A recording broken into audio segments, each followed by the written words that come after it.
Hi, it's Vuna Win. For those of you who are new to the channel, I'm the inventor of the Evolution Home Gym.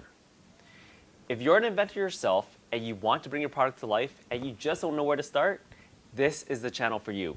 So make sure to subscribe so you can follow me in my evolution journey. In the last video, I talked about the conceptualization of the big idea. In today's video, I want to talk about functionality and design. Now, functionality and design, they do go hand in hand, but functionality really does come before design. Because think about it. If you don't know what you want your product to do, what are you really designing for? Let's quickly talk about the evolution, but more specifically, the functionality of the evolution.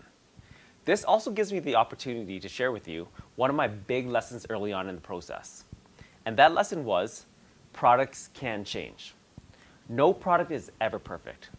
Products will evolve with time, so don't get married to your product. In the last video, I shared with you that the evolution appeared to me in a dream. And it did. But what I didn't tell you was that the product I saw in my dream is nothing like the product is today. In fact, the product that I saw in my dream was a very, very simple mechanism that gave any user a little bit of assistance so that he or she could do a perfect push-up. And a perfect push-up is one that is unmodified, so from your toes and not from your knees, through a full range of motion, meaning that your chest goes all the way to the ground, and with perfect form. The evolution was originally called the push me up. Now that I knew what I wanted my product to do, I could finally begin that process of design.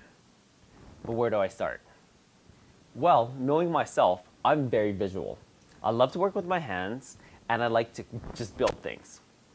I'm hoping that as inventors yourselves, you like to do the same. So I really took myself back to the days when I was a kid. When I was a kid, I loved to rummage through the garage, the bathroom, the kitchen, and just looking for common household items, gluing them together, and just building things. And that's exactly what I did.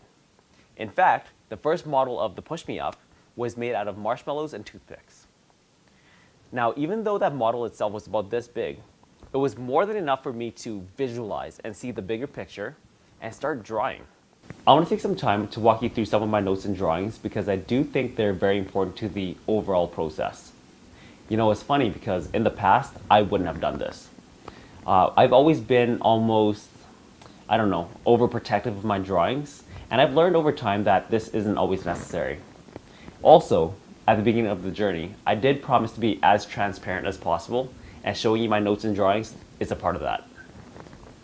As you can see, I have a ton of notes and drawings. I'm not going to walk you through every single one, but I will show you all of the ones that I think were the most important to the overall process. Before I begin, I'm just going to put it out there because I'm sure somebody's going to call me out. I know there are design programs out there like AutoCAD that could potentially make this process easier, but I'll be honest, I don't know how to use them, and pencil and paper work just fine for me. Also, as you can see, I love using grid paper. This could be a matter of preference, but I find that the grid lines helps me keep everything in perspective, symmetrical and square. Let's take a quick peek at the first page. As you can see, it's all text and notes, but to me, this brainstorm is just as important. On this page, I've got two sections, the why and the functionality. To me, the why is super important, but it really is part of a bigger discussion, so let's save it for another video. The functionality, I know we've kind of talked about already, but really at a higher level. Here, I've broken down the Push Me Up into smaller components and the required functionality of each component. This really allowed me to brainstorm potential materials and construction of each of the components. On the second page, I've got one of my drawings. As you can see, guys, I'm not the best drawer, but to be honest, at this point, it doesn't really matter. All we're really interested in is putting something on paper that will help us visualize a bigger picture, which will help us start conceptualizing the build.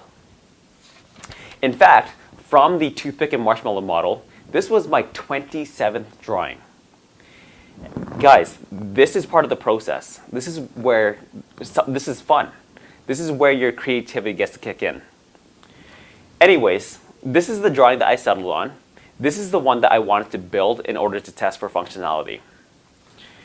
As a quick side note though, whether you're using AutoCAD or drawing by hand, it's extremely important that you keep every single one of your drawings. It really might come in handy when it comes to applying for your patent. As you can imagine, of my 27 drawings, not every single one of them looked like this. A lot of them were stick sketches, doodles. It doesn't matter. I kept every single one. Okay, well, in the next video, I'm going to show you how I turned this design into my first functional and very cost-friendly prototype. We'll see you next video.